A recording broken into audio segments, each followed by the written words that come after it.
On this episode of the Naturist Living Show, pubic hair.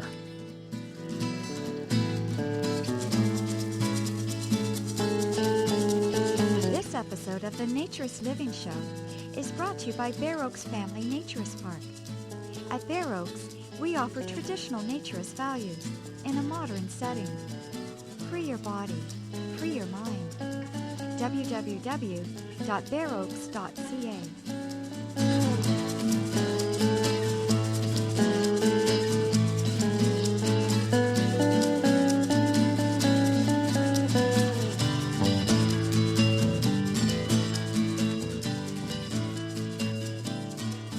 Welcome, dear listener, to episode 63 of the Naturist Living Show. My name is Stéphane Deschênes. I am your host for this podcast and this episode, and I'm also the owner of Bare Oaks Family Naturist Park.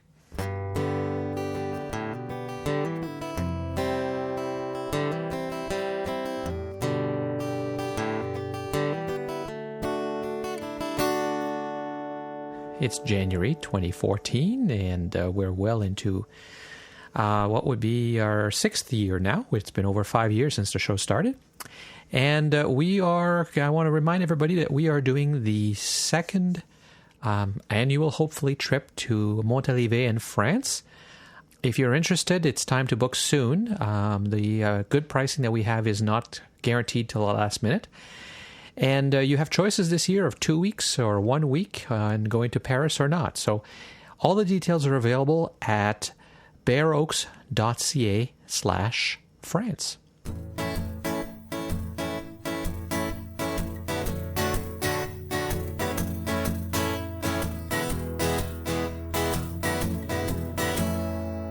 I am announcing that we now take Bitcoins at Bare Oaks. I'm sure everybody's heard something about Bitcoins. There's been a lot of news and a lot of talk about it. A lot of governments are concerned about the fact that it is a currency that can't be tracked, and therefore it has been used and can be used for illicit activities and everything else. I'm not totally buying the whole idea that that's a problem. Crime is a problem, and illicit use is a problem, certainly. But the fact is that cash has always been like that. When I spend cash and give it to you, there is nothing preventing you from just pocketing it and not reporting it to the government and not paying taxes on it. So Bitcoin is really no difference. The difference is that that's a virtual currency, and the government can't control the monetary policy. So because it's not controlled by anyone, and because it's not controlled by any government, and there's no central authority you can even argue that with, because it's difficult to explain, but it's basically a mathematical model, and the Bitcoin transactions are hosted and tracked by everybody that has a wallet. So in order for your transaction to be accepted, it has to be recognized by all the other wallets. So you can maybe fake your transaction, but it'll be rejected by everybody else, and therefore will never work properly. Oversimplification, but that's essentially how it works. So why are we taking Bitcoins? Well, we take Bitcoins because, well, it's kind of trendy and cool, and I think it's interesting. So I thought, why not try it? I don't expect a huge rush of people paying for accommodations or memberships or visits at Bare Oaks, but they can if they want to. Similarly, I don't expect anybody to be buying things at the Bare Boutique with Bitcoins, but they can. And it has advantages in that it's very, very, very easy to make payments. As a merchant, it is way cheaper than credit cards, and you can send your money through the internet very easily. So that's an advantage. It also has an advantage for naturists who like to maintain anonymity. I mean, there's a lot of people who come to Bare Oaks who pay with bank drafts and things like that because they're afraid that, people will know that they're naturists and it'll affect their job. And I understand that. I understand that's a fear. I don't know if it's really founded on anything because I haven't heard of anyone who's actually been fired or lost friends because of it. I've heard a lot of people say they think they will, but I haven't heard anybody who's actually had the problems, and I don't want anybody to have the problems, but I'm not sure if it's true or if it's just a fear that it might be true. At any rate, so if people want to maintain their anonymity, paying with Bitcoin is a very good solution because while the transaction is tracked, who is doing the transaction is not. And so it would be quite complex to try to figure out who made the payment. And so if there's interest, it's there. If not, well, it didn't really cost anything to implement.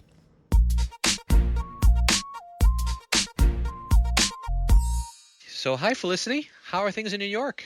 Hi, Stefan. Everything's good. Yeah. Good. Nice and hot? Yeah. I said freezing. Oh, freezing. Oh, okay. Freezing and snowy. But hot inside your place. Yeah, warm enough. That's good. So, today's show, I'm talking about pubic hair. So, I don't know if you have an opinion on that. Yeah, it's an interesting topic, and it always comes up in the nature circles because of the fact that you can see whether people shave or not when you go to a naturist place. But from my experience, people tend to be very opinionated about it. Even Yeah, though, yeah, I've met, yeah, there's certainly two camps, right? There's people who say like it's just really disgusting and that's why they shave it, and others who say, well, it's a lot of work and it's natural. I don't. right. And what do you see on the blogs? What kind of discussions do you see? Well, I just see usually every time I bring up pubic hair on social media or on our website, I immediately guys comment about what kind of pubic hair they prefer on a woman. Hmm. And it just drives me crazy because I'm like, they just don't get it. Like, for A, nobody cares, and B, it's like, despite what you've been told that like women all care about what you think about their appearance, like they really don't. It doesn't matter. Yeah, well, I guess to a certain extent, it's like, as you know, I have a big mustache, and some guys have beards. I guess it's a preference thing. Do you have an opinion personally? For mustaches and beards, Yeah, or for pubic hair. yeah, I mean, I'd have to get used to a full beard. I've never had a boyfriend or anything with like a really full beard. I don't really care either way about that, and I don't have uh very I just don't really care about pubic hair much either. I mean, for myself, I shave, and because that's how I don't like the way pubic hair looks, and that's my personal preference. But I'm not gonna push that on anyone else. So when you say you don't like it, do you see other people with full bush and you think that's gross? No, just on myself. Oh, okay. I'm totally, everyone should do what they want with their pubic hair, and that should be something that um, is goes well with naturism. It's about accepting people as they are and telling them they can do whatever they want with their body. So the fact that you're shaved is not because Jordan's pushing you that way. No, no, no. I don't think he has very much preference, and even if he said to me, "You have to shave," I'd be like, "F you, I don't wanna." That's right. Well, people say that about my mustache. They say, "What does your wife think?" I said, "Well, I don't tell her how to cut her hair, so she doesn't tell me what to do with my mustache, you know?" Right, and it sounds absurd even if you imagine people being so adamant about the hair on your head. Like, they're like, no, long hair is disgusting. Everybody should have this short cropped haircut, you Yeah. know? Well, people say that on women who, having hair on their legs, and I've seen women with hair on their legs. And I don't think it's a big deal. I've seen women with hairy armpits. It doesn't gross me out, but some people get a very visceral reaction to it. Yeah, I just, like, I do plan to write about it on the YNA site, and I literally want to be like, if you comment just to say what your preference is, I'm gonna delete it. Just drives me crazy. But yeah, I know, and people seem to be pretty concerned, who are new to it, who are wondering, well, what does everybody do? I don't want to be the only person with like a whole bush of pubic hair and the odd man out. But really, like, when I do take notice of it, I see everything. I see, people who trim. I see people who are shaved. I see people who are completely unshaved. So, I mean, there's an obvious trend toward being shaved, but the last event I went to here, like I really saw all kinds.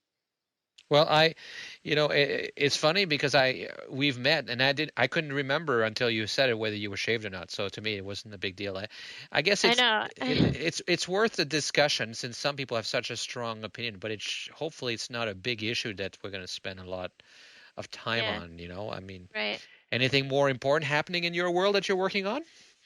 Yeah, we actually have been talking about this public lands petition that was started um, about 2 weeks ago, I guess. Have you seen it? The WhiteHouse.gov petition? Oh yeah, yeah, yeah. I've seen it. It got passed around a little bit here and there. It does. Last time I looked, it didn't have a lot of signatures on it. No, it has about, as of today, it has almost 2,500 signatures. And you need like 100,000 to get somewhere, right? Isn't that how it Yeah, works? yeah, that's the idea. I mean, the petition, if listeners haven't seen it, it's a petition that aims to quote unquote designate portions of wilderness public lands under management of the National Park Service, Bureau of Land Management, and U.S. Forest Service for clothing optional recreational use. Hmm. And So when did it start? it started. It's a month. They have a month when you do a petition on the site. You have a month to get 100,000 signatures. So they have until February 12th. Okay, and yeah, we're So at the end of January right now, so hopefully, and the podcast will be out by the end of January. yeah, yeah. So why do you think the numbers are so low? Because I saw this morning in the news that the kick Justin Bieber out of the United States is almost at 100,000. I know. I saw that too. Um, well, it was funny because I was contacted by a reporter just yesterday asking about the petition, and they were taking it as a sign that, oh, there really isn't very much interest in nudism anymore, and there really aren't that many nudists because this petition is really not doing well. And so I was trying to convince her that it's not evidence No, that nudism is not doing well. But I think that a lot of people just aren't even taking the petition seriously, and I wouldn't blame them because a lot of the petitions on this website are not taken seriously. Like you just said, that Justin Bieber petition. right. I don't think that Obama is going to address that one, even if it gets 100,000 signatures. And then there are petitions that get less than 100,000 signatures, and the White House will address that. So it's like they just pick and choose which ones to respond to. Yeah, and that's always the problem. I think naturists are not getting their voice heard. We know we could easily get 100,000 signatures if everybody got involved, but Yeah, naturists don't speak up, and so the politicians don't think they have to pay any attention to us. it's true. We do, like, we need a way to get our voices heard. I don't think this is the way to do it. We tweeted it and we promoted a little bit, but we really didn't put much effort to it because I honestly just didn't see a point.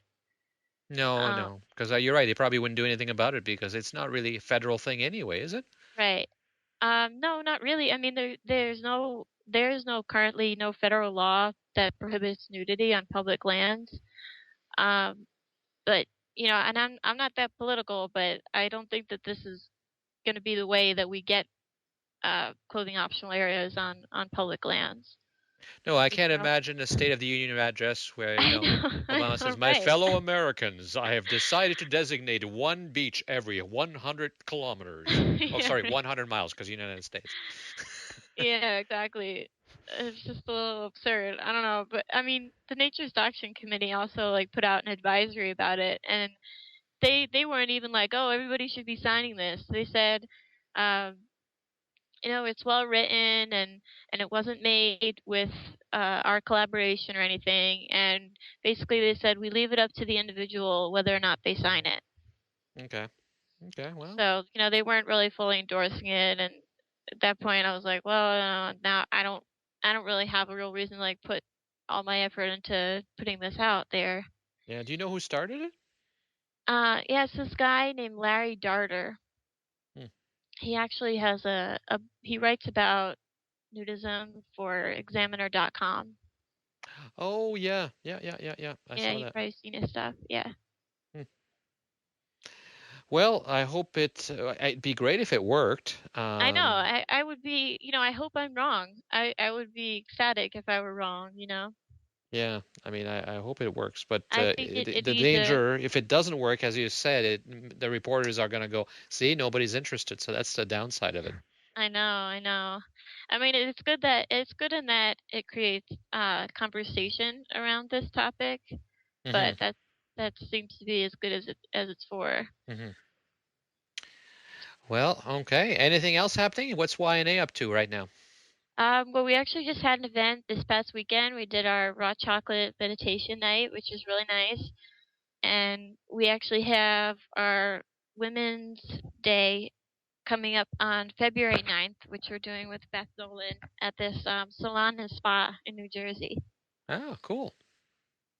Yeah, it's going to be a women only event, and we're going to have discussions and yoga, and then women will be able to get whatever salon spa treatments they want. So it's just going to be like a fun, relaxing day.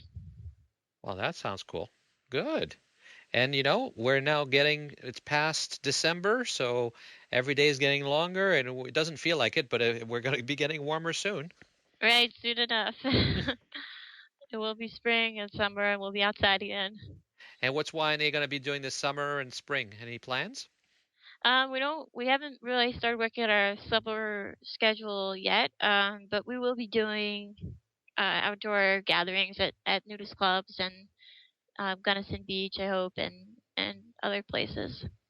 Good. And I hear from talking to Joshua as a follow-up to that nude spa that things are moving forward. I don't think he'd want me to give a lot of details, but it sounds like he's got a potential location and that you guys might be helping.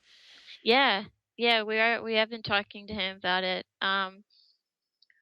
We're still discussing it with the people selling a place, but hopefully it'll work out, and we might have a place that might not be fully naturist, but it might be naturist on 2 days a week, like throughout the year. Well, that's very exciting, actually. Yeah.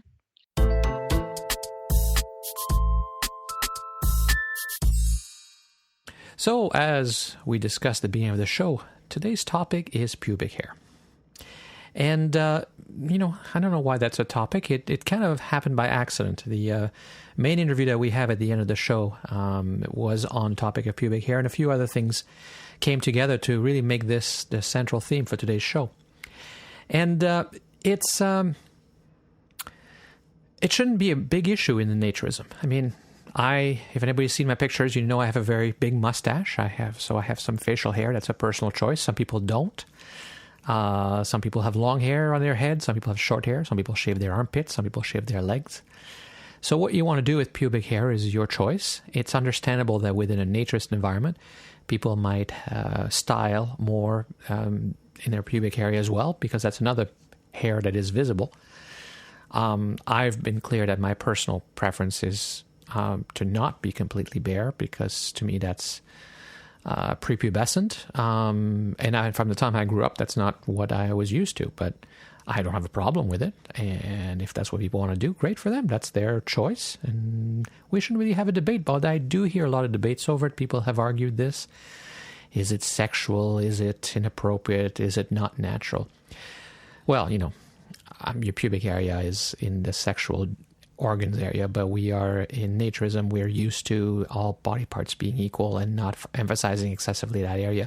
You could argue that having pubic hair puts more emphasis on it, although that's more natural, so maybe that's more naturist. Does it really matter? What's completely natural means I would never shave and never cut my hair, perhaps never wash. I mean, there's a limit as to what is natural. But it certainly has been the trend, not just in naturism, we're just more aware of it because we see it. It has been the trend that pubic hair is shaved, mostly for women, but for men as well. And it was interesting because we played the Vagina monologue in the previous episode, which was performed at Bear Oaks last summer. And the show was so well received, and they got so many compliments that word got to the Bare Necessities folks, and the cast was invited to perform on the nude cruise that's coming up. The cruise is aboard the New Amsterdam. It's February 9th through 16th. And there will be two performances, and it's in celebration of V-Day, which happens around and close to Valentine's Day, which is V-Day, but also V for Vagina, because it's the Vagina Monologues. And during the Baroque's performance, they selected a few of the monologues, but not all of them. However, for the cruise, they are performing an extra one. They're performing the monologue called Hair. You cannot love a vagina unless you love hair. My first and only husband hated hair, and many people do not love hair. He said it was cluttered and dirty. He made me shave my vagina. It felt all puffy and exposed, and like a little girl, this excited him. When he made love to me, my vagina felt the way a beard must feel. It felt good to rub it and painful, kind of like scratching a mosquito bite. It felt like it was on fire, and there were screaming red bumps. I refused to shave my vagina again. Then my husband had an affair. We went to marital therapy. He said he screwed around on me because I refused to shave my vagina and please him sexually. The therapist, who had a thick German accent and gasped, "Oh!" between sentences, "Oh," to show her empathy, asked me, "Oh, why you don't want to please your husband and shave your vagina?" I told her I thought it was weird. I felt little down there when my hair was gone, and I couldn't help talking in a baby voice, and got real irritated, and even calamine lotion couldn't help it. She said, "Marriage is a compromise." I asked her if shaving my vagina would stop him from screwing around. I asked her if she had many cases like this before. She said, "Oh, questions dilute the process. You need to jump in." She felt it was a good beginning. Later, when we got home, he got to shave my vagina. It was like a therapy bonus prize. He clipped it a few times, and there was blood in the bathtub. He didn't even seem to notice. He was so happy to be shaving me. Later, when he pressed up against me, I could feel his spiky sharpness sticking into me. My naked, puffy vagina. There was no protection. There was no fluff. I realized then that hair is there for a reason. It's the leaf around the flower. It's the lawn around the house. You gotta love hair in order to love the vagina. You don't get to pick the parts you want. And besides, he never did stop screwing around. Now, that performance is not by the cast, the Baroque's players, which, by the way, the Baroque's players have their own blog. If you are interested in following them or attending or joining them as a theater group, it's a newly formed group that's going to perform other shows at Baroque's, but that's aside from that. This particular version of the Vagina Monologue was performed in Victoria, BC for V-Day in 2008. Unfortunately, I didn't have any information as to who the performer is, although she did a very good job. That particular performance of the Vagina Monologues in 2008 raised over $30,000 for the Women's Transition House in Victoria, BC. So these things are always for a very good cause. So the question is, this trend, is it changing?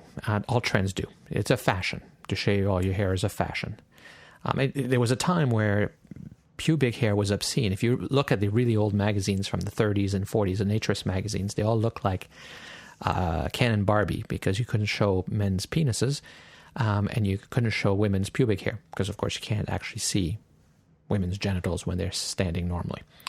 So it was all airbrushed out. It's not that the women were shaved, it's that they were airbrushed out. So the pubic hair itself was obscene.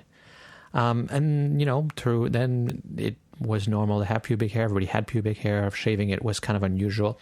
I think it became kind of a thing in pornography for people to be shaved, and that kind of caught on, and it became a trend.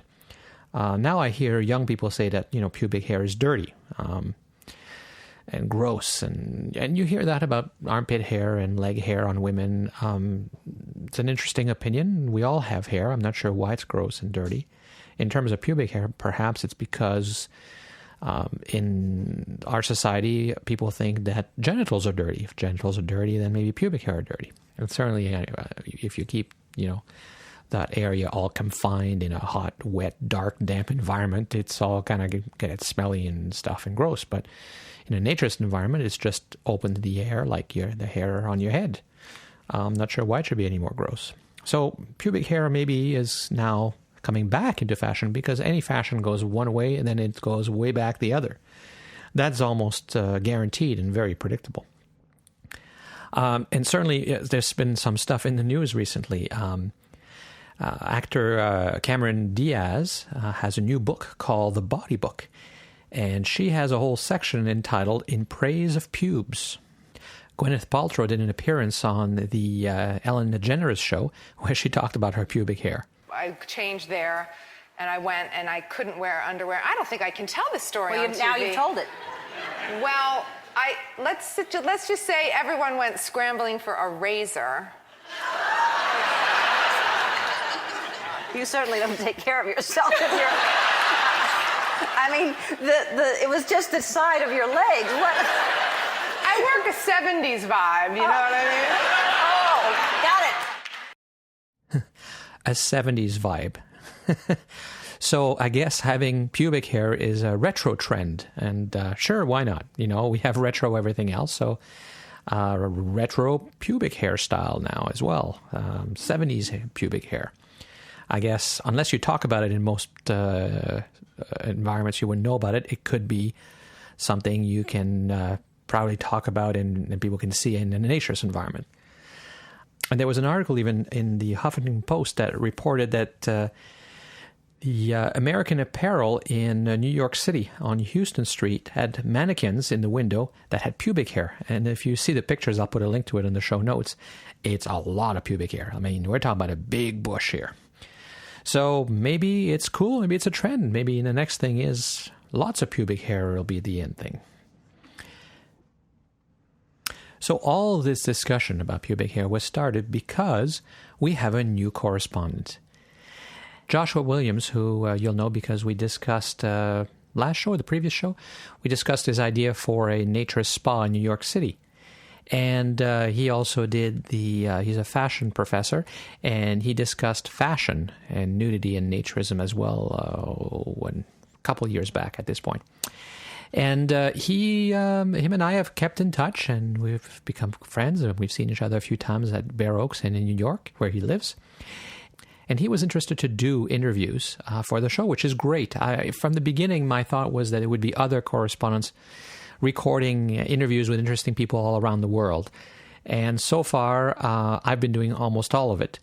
And he decided to do this interview. And he interviewed the woman who is behind the Bare to Bush website. She basically shaved her pubic hair and then documented the regrowth. And it's not as boring as it sounds. She actually makes some very interesting observations and keen insights about societal attitude towards the human body in general and women and that kind of thing. So it's a very insightful blog, and it's got some really good photography as well, although some of it may be shocking to some.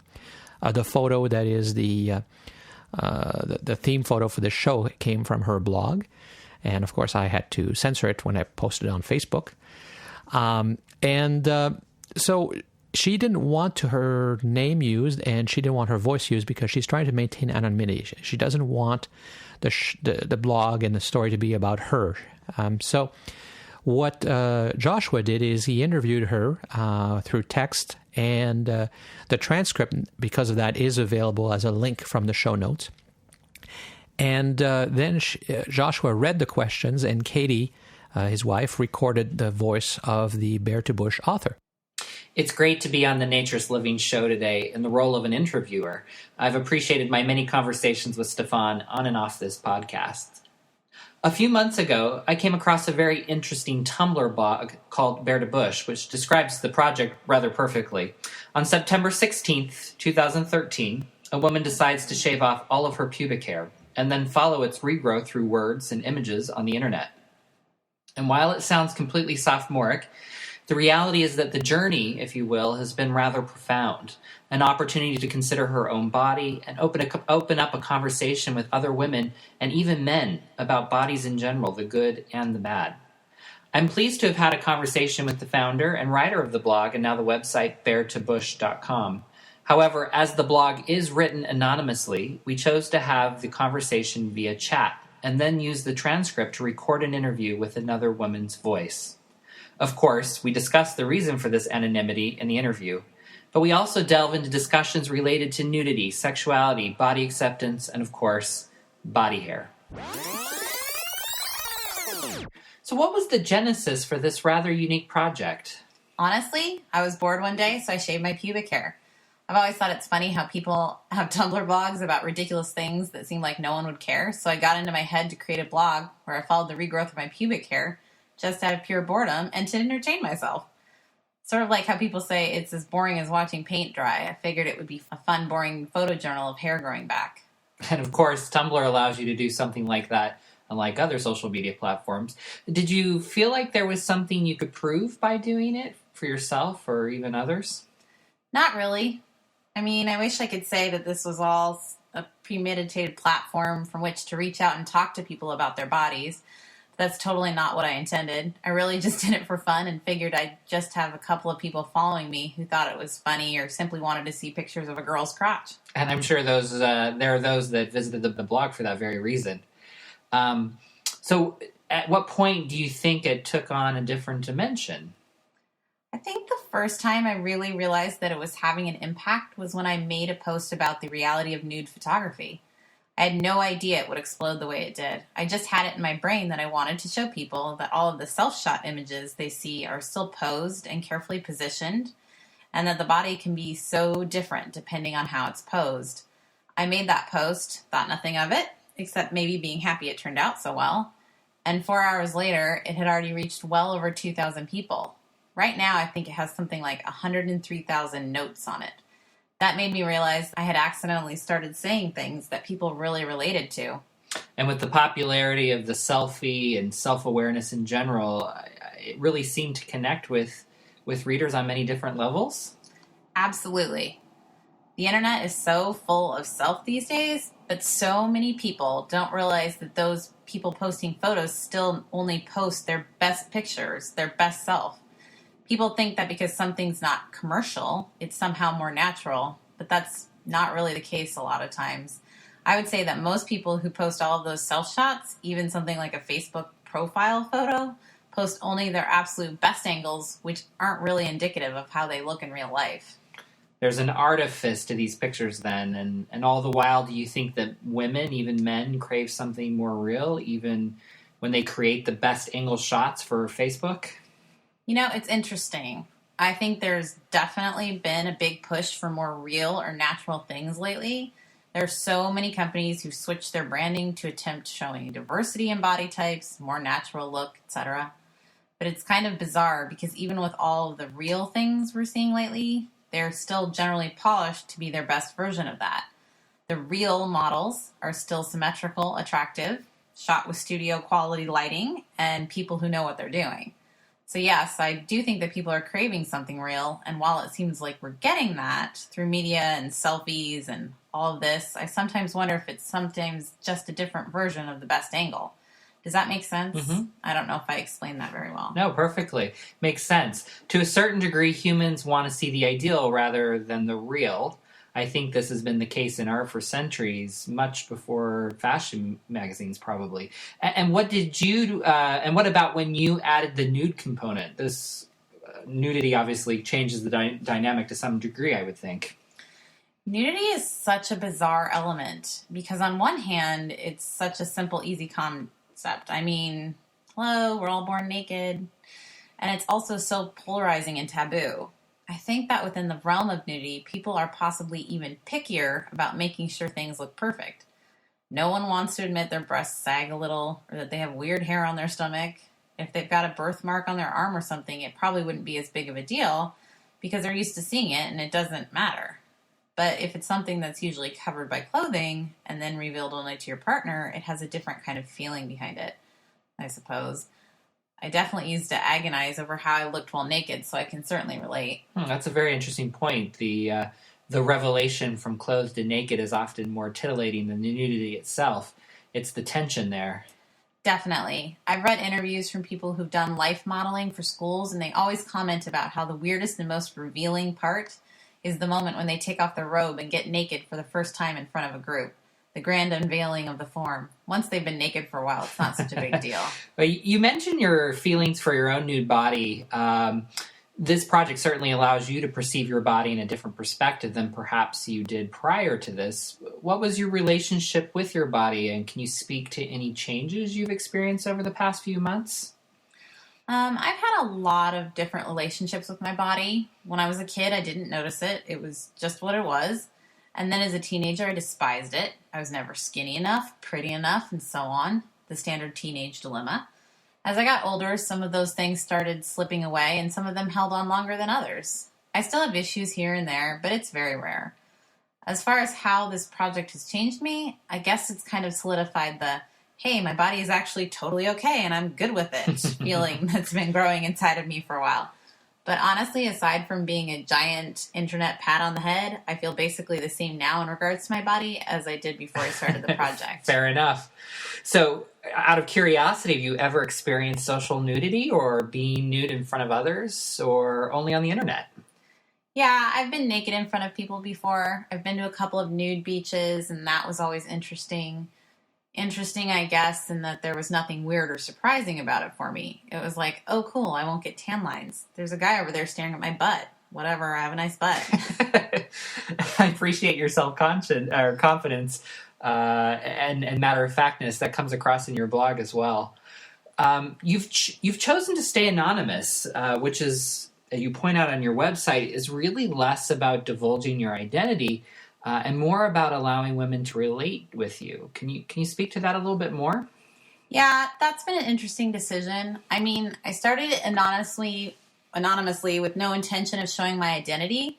Of course, I wasn't incredibly careful about it because I figured I'd only have a handful of people paying attention to me.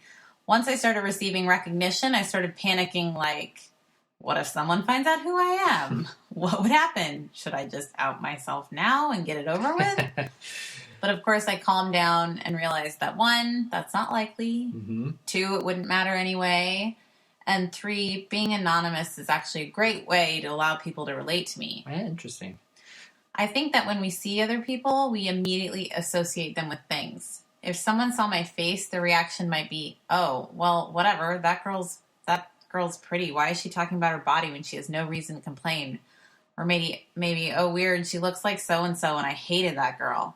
And that would shut people down and limit their own ability to see themselves in my writing and my pictures. You wouldn't believe how many women have written to me telling me that we have almost identical bodies. And if I showed my face, I'd lose that sort of open door, I could be anyone feeling. Suddenly I would become a person instead of just a body or an idea. Wow. So in a way, it's this anonymity has provided a more open communication with others. Absolutely. I think that had I shown my face from the start, the project would never have gained as much momentum, or at least not with the same kind of body positivity crowd. I may be wrong, of course, but at this point I'm pretty stuck on my decision to remain anonymous. It's a trick, that many fashion companies use on the web for e-commerce by not showing the face of the model. The consumer is less likely to judge a piece of clothing based on the model wearing it. Out of curiosity, do you think your family and friends would be accepting of the project if they knew? Yes and no. Or rather, no and yes. No to family, yes to friends. Some of my friends do know, and the conversation usually goes something like, yeah, so I did a thing on the internet where I'm taking pictures of my body, and it's sort of popular now, and it's kind of weird but cool, and I like it. And their response is, cool, weird, whatever, want to play pinball or something? I do have some friends who are really supportive and let me talk to them about it, but for the most part, no one who I've told cares at all or is ever surprised. Okay, that's interesting. My family, on the other hand, would be a different story if they found out. I was raised in a very conservative Christian household, so that's not really something that they would be proud of, even if I am helping people feel better about themselves. Now, is that because of the nudity, the topics you discuss, or both? Both. And also that I'm showing my naked body to the world for anyone to see. Pretty much everything to do with my project is a huge violation of how I was raised. I can appreciate that coming from a very conservative Christian household myself. You mentioned in a post your limited information about vulvas, vaginas, genitalia as a younger girl. Do you think that's normal for most girls? And how does that affect their self-image and even their relationships later on in life? And were you able to see regular women nude growing up, or was that also a violation to what was perceived as right? Unfortunately, I do think that it's pretty normal for young girls. The amount of emails I get through Tumblr from women who tell me how much my story parallels theirs is astonishing. I think that usually when kids get to see nudity, it's on TV, if anything, and it's movie star nudity, which is a whole lot different than naked person in front of your eyes. I definitely think that this hurts women later in life because they're never really sure what their body is supposed to look like and live in some sort of fear that it won't match up with the idea that the person they're with has about the female body. I'm sure that extends to men too, to a degree, but I also think it's a lot more acceptable for a little boy to run around naked with another little boy than for a little girl to say, hey, let's spread our legs and look at each other's genitals. You're probably right. I never saw a naked woman growing up. I never even saw my mother naked. It was a clothing at all times household. You bathed by yourself if you were naked. Even swimming, I wasn't allowed to wear a revealing swimsuit to call any sort of attention to my body. I'm assuming then that nudity was tied explicitly to sexuality then, even if that wasn't communicated directly. And ultimately, that wasn't a positive message. You hope to a certain degree that your blog helps women or even girls to see a bit of reality that isn't sexually charged? Yeah. It was the whole nudity equals sex idea and also the God wants you to cover your body idea, neither of which I think are healthy for a young person growing up and learning about their own body.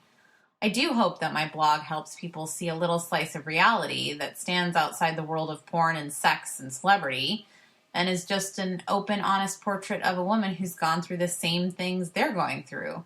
And even if they can't talk to their mom about it or their friends about it, it's a little affirmation that there is someone out there who understands what they're going through and made it out on the other side and still learning and growing.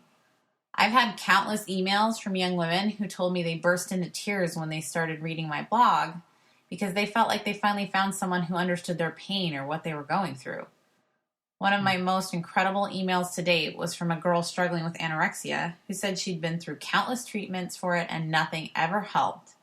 But somehow, reading through my words and seeing another woman so comfortable with herself gave her just a little bit of hope, enough to reach out for treatment again. That absolutely breaks my heart, that women aren't finding this support anywhere else in their lives. But I am glad that they're able to find some sort of solace in what I talk about, even if it just makes them feel better for that one hard afternoon when they come home from school after a hard day or something. It's amazing, especially when you consider why you started your blog in the first place. It wasn't necessarily a serious thing, but I suppose it illustrates the need out there for honest conversation about bodies and even sexuality to a certain degree. As I mentioned earlier, your posts are very devoid of artifice. They're very honest. In the sense that you show and tell it like it is. You've included shots of hairs on your nipples. You've talked about your anus. You have pictures of menstruation and then conversations about your period. And all of these are really common events, but still rather taboo to discuss, let alone show.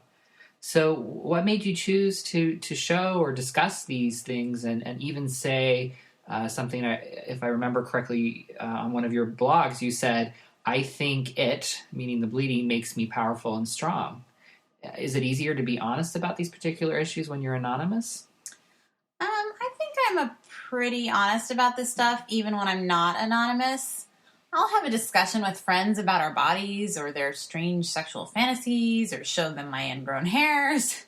Obviously, I don't go around just blurting this stuff out to strangers. But if someone came up to me at a grocery store and said, "Are you on your period? How does that make you feel?" I probably wouldn't even ask, "Why would you ask me that?" I would just think about it for a second and figure out how I felt and then tell them.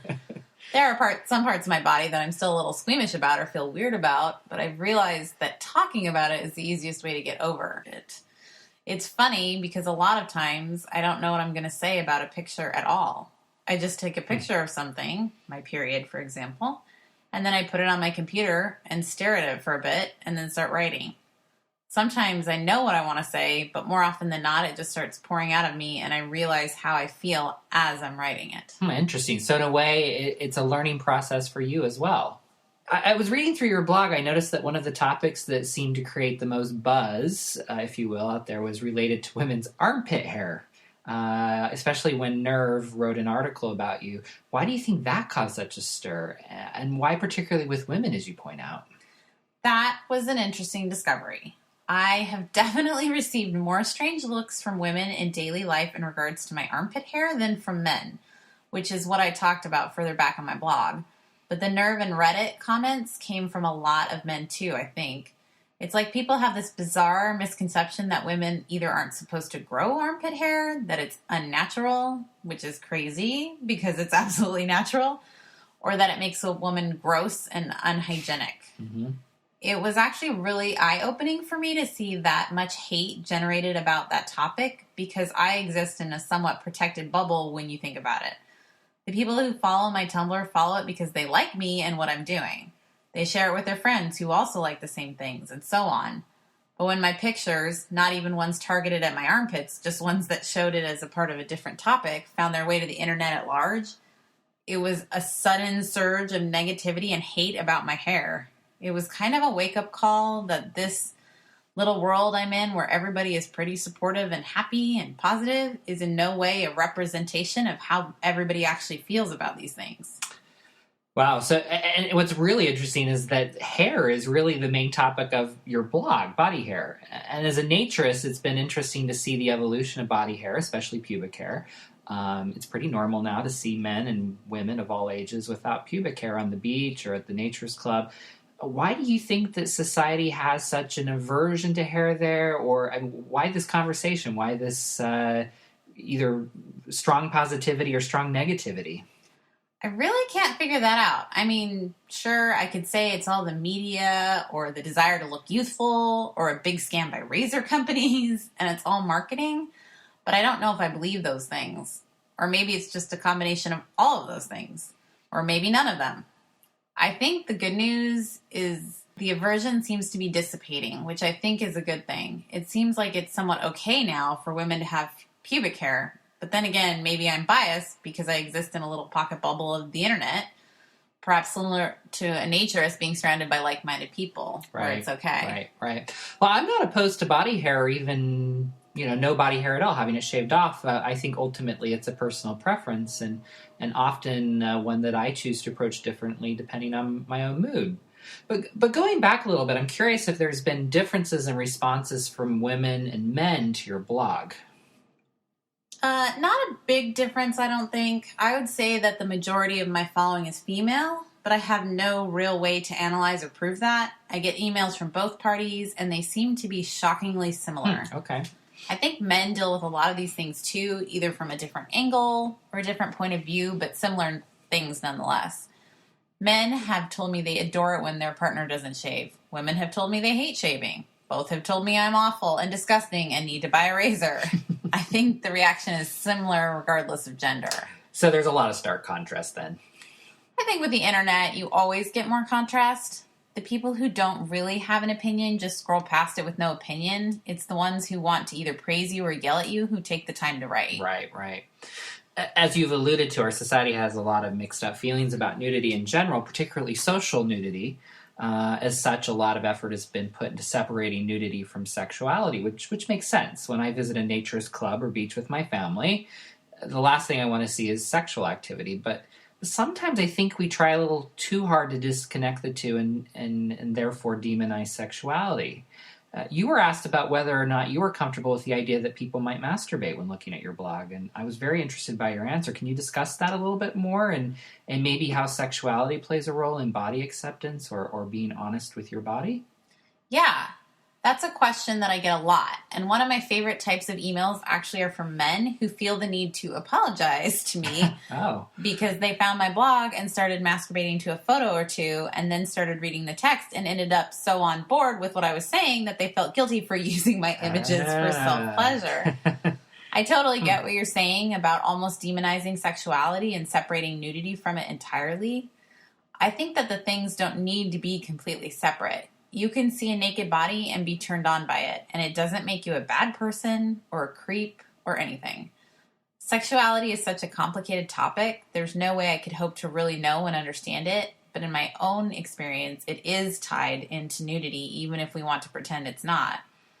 There's a vulnerability that happens when you're naked, so that's so different than when you're clothed, that it's natural to have different feelings when you're naked and looking at someone naked. Mm-hmm. I guess I don't think that sexuality is evil. I don't think nudity is evil. I don't think that combining the two of them is evil. If someone uses my photos or my body to masturbate to, good for them. They know what they like and they pleasure themselves and can go back to whatever life they're living. I see no harm in that.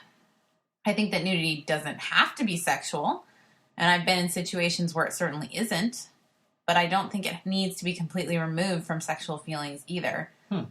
And I guess I should clarify, those emails aren't some of my favorites because they're apologizing to me, but rather because they are just such honest accounts of a confused person, and it's incredibly endearing and somehow flattering. Well, that was actually my next question.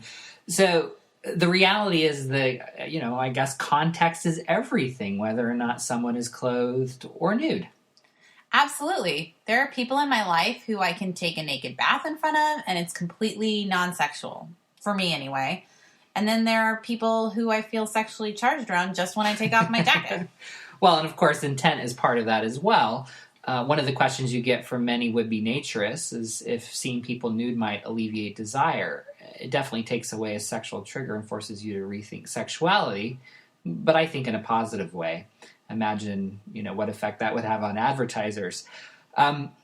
One of my favorite posts is when you comment about your period being a chance to reflect on what other private pain others are suffering. It seems that in many ways, this project has provided you an opportunity to gain insight, empathy. And I'm also reminded of two posts in particular. One was your commentary on Casey Edwards' letter about being fat, or at least her mother. And then also Charlotte Roche's book, Wetlands. I like those posts too. They're usually the ones that I feel really emotional about on a personal level. I wrote the commentary about Casey Edwards and then panicked because I realized it was maybe too personal or didn't fit with my project. But after a little while, I realized everything I do is personal when it comes to this, and my feelings on that were no different. Sometimes sharing feelings about things like that is more difficult than sharing a picture, though, for some reason. And we'll definitely include a link to this in our show notes. But would you also mind reading and sharing the posts related to your period? Sure. Just like last month, and the month before that, and the month before that, and okay, you get it, I'll stop. I'm on my period. Here are some highlights from this particular cycle. I spent a whole day lying in bed with the lights off. I bled through a jumbo tampon in a matter of hours. I got blood all over my bathroom floor when I stepped out of the shower, and I canceled plans with a friend because my insides felt like they had sprouted a million tiny knives that were stabbing me. I made a post before where I mentioned feeling beautiful, strong, and powerful during my period. This is still true, but my periods have never in my life been easy. They're painful and messy, and I get cramps and headaches, and I bleed a whole hell of a lot. But they also force me to slow down, pay attention to my body, and to let someone else take care of me for a day. They remind me that I'm vulnerable and at the same time so very strong. They remind me that my body is amazing and fascinating and capable of so many wonderful things. They remind me that it's okay to cry or ask for help or ask for an extra hug that day. They also remind me that people all around me are suffering every single day from things that I don't know about. Maybe they're on their period too, or have a migraine, or are fighting a debilitating disease. Maybe they've just lost a loved one or have a sick child at home. The people around all of us are dealing with things that hurt them all the time, mentally and physically, but I know that so often I forget about that and I think it's all about me. If I'm okay, they're okay. I don't need extra help or empathy. Why do they?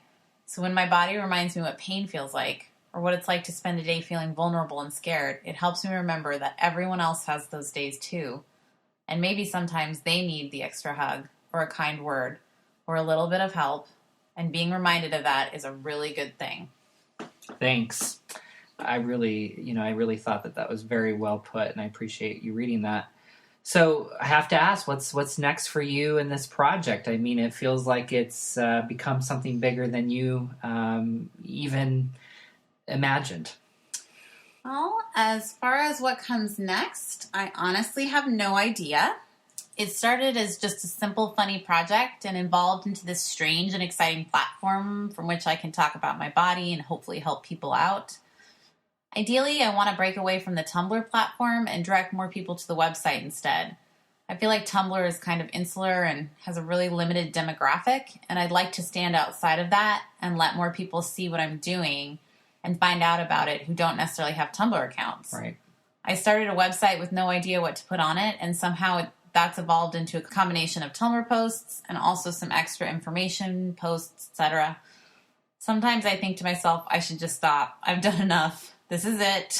I have nothing left to say. And I don't post anything for a few days. And then all of a sudden I realize I have another thing to say, and I write about it and people respond to it, and it kindles that desire to keep doing it. Ultimately, I have no idea. I wanted to stop at day 50, then again at day 75, and then again at day 100. And somehow I just keep going. But never once have I really known where I'm going with it. It just happens, and I keep ending up wherever it takes me. Sometimes it's just best to let things develop on their own and see where they take you. I know I appreciate what you have to say and believe it's a conversation that's needed out there. Listen, I feel like we've only touched the surface here. There's so many things that we could discuss. Perhaps we'll reconnect in the future for part 2. But as you know, many of the listeners on this podcast are either naturists or interested in trying social nudity out. Often to overcome their own fears and body issues. Do you have any thoughts for either? Definitely. I'd be happy to come back for a part 2 someday. Honestly, I think my advice to those people would to just do it. I mean, what have you got to lose? I would say that 99% of the time, we're our own worst critic. And that thing, whatever it is, weight, hair, whatever, that is so enormous to us is really not a big deal to a lot of other people. Mm-hmm.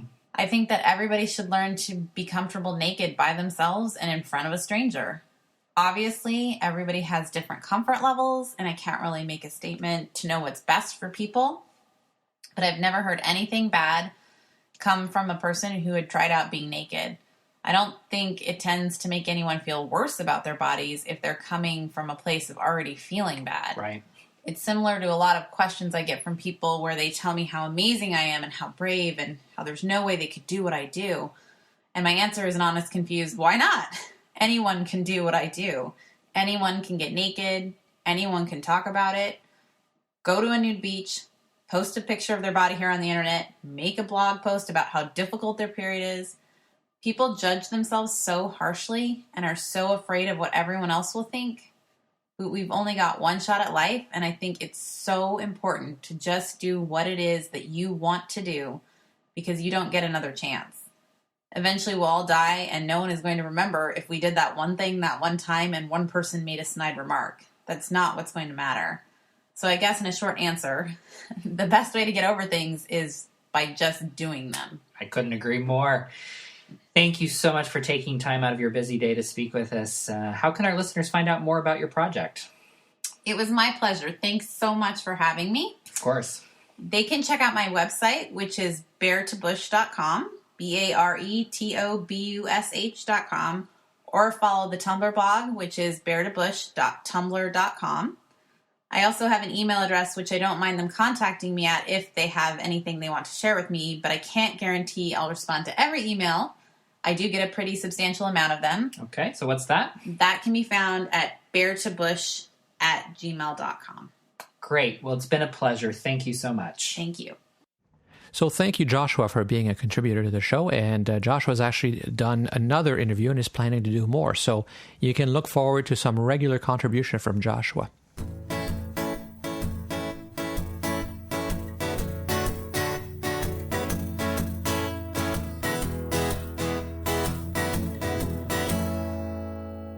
So that's all for this episode of the Naturist Living Show.